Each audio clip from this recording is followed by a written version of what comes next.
Family dramas can sometimes be a touchy subject, even in films. And then, when a culture clash also influences the emotions, things can get out of hand quickly. The Persian version is expanding its release and opening in new cities, so should you book your tickets to see this one?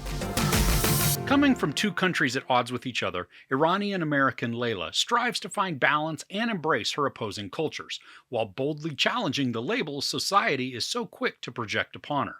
When her family reunites in New York City for her father's heart transplant, Layla navigates her relationships at arm's length to keep her real life separate from her family life.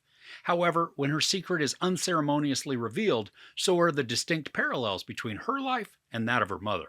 At the beginning of the film, this is set up to be more of a comedy than anything else. We meet Layla, one of the central characters of the story, and she quickly informs us how mixed up her life can be because she's Iranian American. Now, two countries that they were once friendly towards each other, and then they weren't.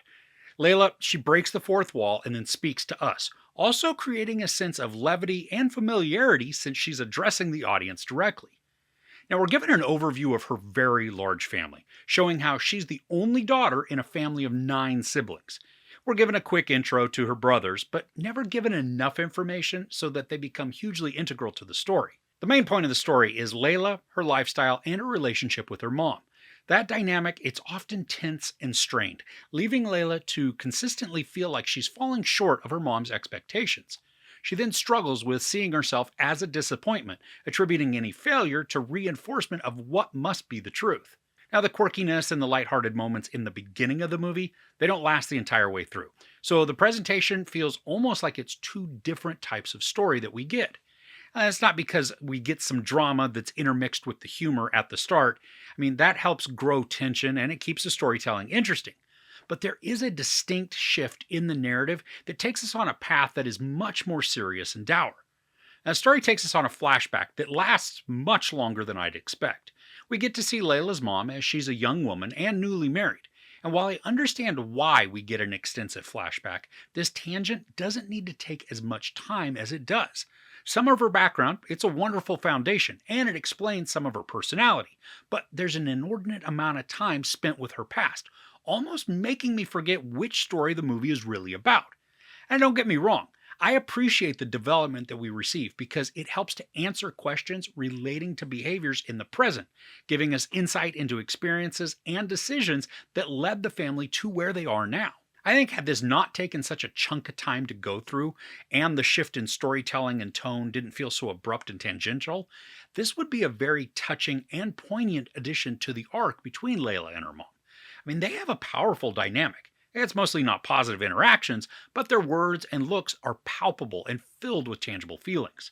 Now, something that popped into my head while watching this is that because we're being told the story mainly from the perspective of Layla, even with the fourth wall breakage, the risk this approach takes is that if Layla ever becomes unlikable, it becomes very difficult to continue to engage with her story and her as the storyteller. Now, luckily though, for most of this, Layla maintains a likable persona.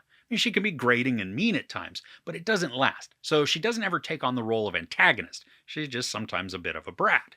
The story packs in a lot of content for its hour and 47 minutes. The pacing is slower, yet it's still engaging. It's just kind of awkward because of the tonal shifts.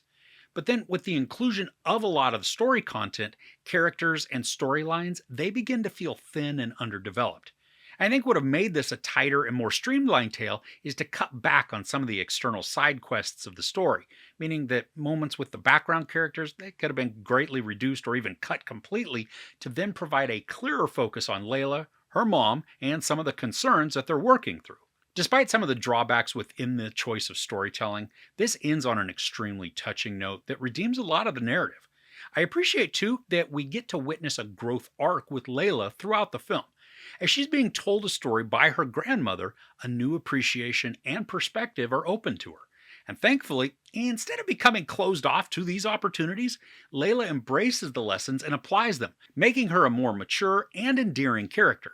Now, something wonky that I experienced while watching the screening version that I had, that had some audio edits that didn't match up with the actor's tone and volume. Sometimes the voice didn't even sound like it was coming from the same person. Luckily though, we don't see the redubbed actors speaking, so they aren't like any out of sync issues to compound the oddity. And it could have been just an issue with my screening copy and not be present within the final theatrical cut. But if you do hear some slightly off voices, just know that it's not consistent throughout the film, and after only a few of the instances, they're not implemented anymore. So, overall, the Persian version works both when it delivers light humor and when it delves into more serious family drama. But it falters a bit due to abrupt changes in tone, creating a disjointed feel with the story progression. There are a lot of touching moments that delve both into culture and relationships, but the flashbacks can eat up too much time, splitting the story into two distinct arcs, each with its separate narrative. And even though some of the characters are thinly developed, the film ends on a touching high note that helps to alleviate some of the overarching shortcomings. There's brief sex, no nudity, some profanity, not really any violence. I give the Persian version 3.5 out of 5 couches. Alright, so let's shake it up a bit. What is the worst thing that you have watched lately? Tell me about it in the comments below. If you enjoyed this review, please give it a like. Also, don't forget to share and subscribe.